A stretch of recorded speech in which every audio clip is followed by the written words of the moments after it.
Oh, kind of early 2007, I started thinking about it because enough fans from around the world had asked me, are you doing anything for the centennial of the publication of the book, published 1908, that I began to think about maybe it would be appropriate to create a prequel. I had to go back and reread the original Anne of Green Gables book to make sure that I was familiar with the way Anne spoke, to try and cull dialogue from the original books that would make Anne seem real and fresh and alive. Oh, you're so queenly. The test of a true noble is having such a high instep, a stream of water could run right underneath it. And so I relied on a lot of Montgomery's original dialogue again to bring Anne back into life because she has such a specific knack for writing Anne as a young child. I'd love to be able to really faint. It's so romantic.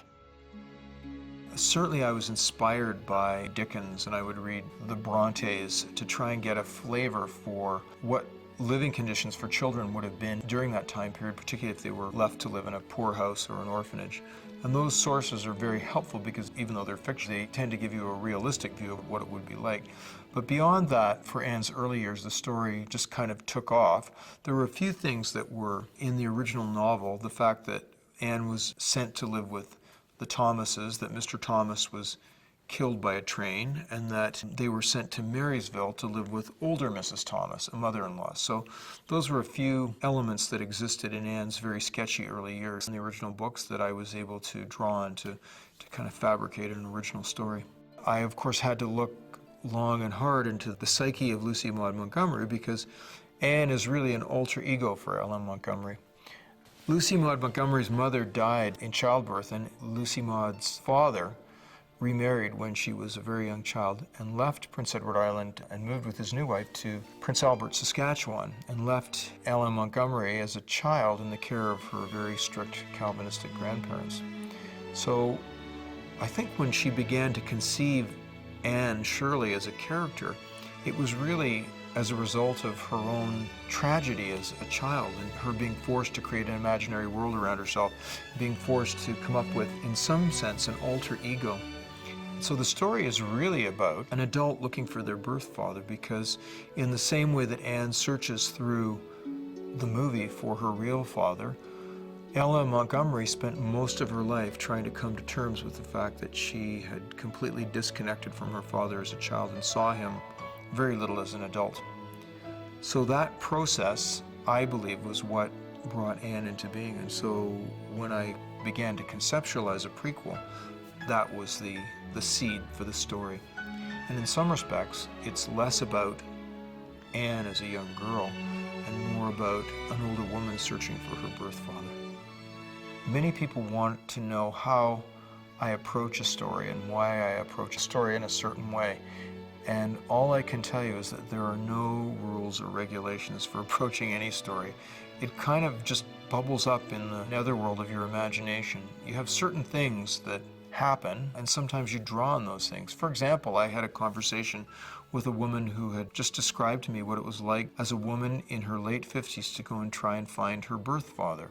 I found the story, the oral story of it, so compelling that it really spurred me on to try and develop a similar story around Anne. So sometimes in the midst of developing a story, certain things happen that are like emotional touchstones that you uncover. They're almost like secret treasures that happen along the way, and sometimes the drawer opens at your desk and they're just sitting there waiting to be used. Other times the drawer is locked and it will not open, and you just have to be patient. Yeah, it was intriguing. I mean, it was such a different take on Anne, one that I had never thought of before. I mean, far as I knew, Anne went from the orphanage to Prince Edward Island. But this has opened up a whole new part of Anne's life and goes a distance to explain a little bit more about Anne and how she developed into the young girl that she eventually became when she was sent to Prince Edward Island as an orphan. You're just full of original sin. It's a great story because it shows why Anne is a certain way, and you know, it has things like where she got the carpet bag, and it includes where she learned the word kindred spirit. You're a true kindred spirit.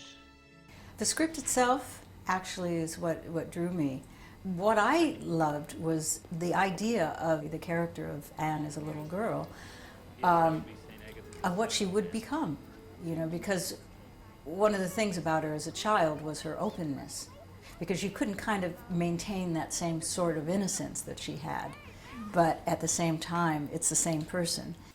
When audiences finish watching this film, I want them to realize how extraordinary Anne's life has been. I want them to have gone through a journey of an individual who feels constantly at odds with herself, that something is lacking in her life because as a child she was robbed of that connection of having real parents. Somehow Anne, though, connects all the way along the journey of her life. She builds family and community at every single stage. She connects with people. She brings them together. She creates her own world. She falls in love. She changes their lives. And yet, so often along the way, she loses faith in herself. It's a normal human foible. And what I really wanted the audience to see and understand was that this is an extraordinary character who survives because, despite all the odds against her, she does believe in herself, and she is able to kind of marshal this internal energy to the extent when she believes that she's lost her father forever and she's lost all trace of a potential connection to her childhood. It reemerges in the voice of a brother, a long-lost brother, and she also is surrounded by her close family and community of Avonlea, and she realizes at the end of her life what a charmed existence she's had. It's a complex and moving film. I'm pleased with the way all the elements turned out.